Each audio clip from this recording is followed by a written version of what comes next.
4 দুগুণে 9, হ্যাঁ 4 দুগুণে 8। আজ 10 দিন ধরে ওকে 2 এর ঘরে নামতা মুখস্থ করাচ্ছি, তাও ওর মুখস্থ হচ্ছে না। একই পড়া ওকে বারবার করে বোঝাচ্ছি, তাও ওর মাথায় ঢুকছে না, মাথায় গোবর ভরা আছে। তাড়াতাড়ি পড়, জোরে জোরে পড়।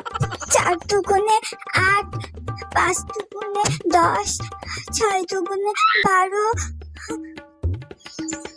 মা, তুমি কি ঘুমিয়ে গেছো?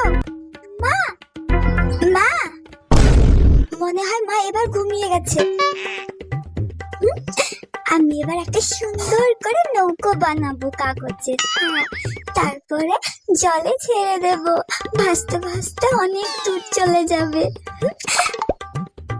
এই নৌকো বানানোটা তো আমাকে স্কুলের দিদিমণি শিখিয়ে দিয়েছিল। আমি কি সুন্দর বানিয়ে ফেলছি। এই তো হয়ে গেছে আমার নৌকো।